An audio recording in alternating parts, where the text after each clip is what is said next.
Birds are so interesting to me just because they're everywhere. I mean, when you walk to the grocery store, they're there. When you're in your backyard, they're there. When you play golf, when you drive down the road, birds are everywhere.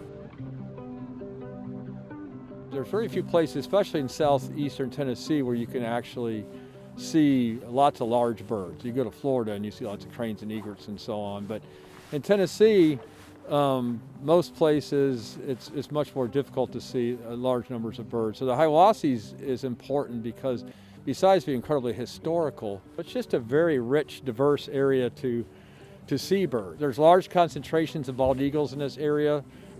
And the Christmas bird counts in the wintertime, usually we count about 30 to 50 actually bald eagles are wintering down here, which is quite a big number. Something that's happened over the last 10 years or so, the American White Pelicans have started wintering in this area.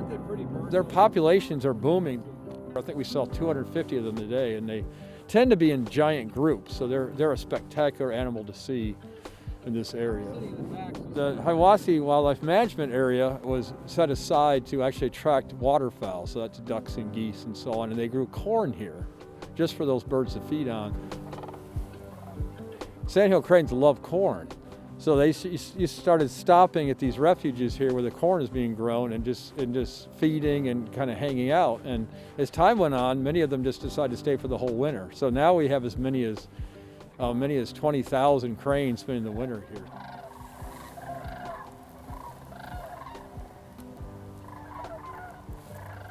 People call the noises these birds make bugling or trumpeting. And it's kind of a primeval sound. It's a very distinctive sound. And you hear that when they're migrating. They're very much a gregarious flocking bird, so they kind of keeps them together, lets them know which way they're going, just to keep them in a flock. There's no other bird that sounds like the trumpeting or bugling of the Sandhill Crane.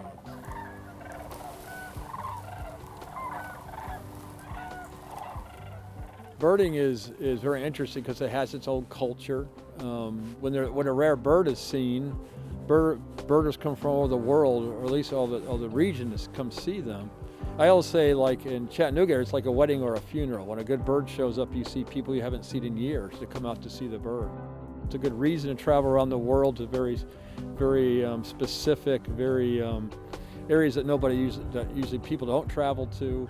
I've been to all 7 continents and been to Antarctica and seen penguins and been to the tops of the Andes and birded in deserts all over the world.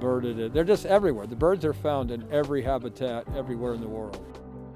Some people feel it's a way to collect things. I enjoy taking photos of birds. I like to I work on having a photo of every bird in the United States. That's my goal. Or every bird in the world, a lot of people are working on. So a lot of people bird for lots of different reasons. It's one of the fastest growing sports, if you call it a sport, let's just say outdoor activity. I think it's just behind fishing right now and how many millions of people are out looking for birds.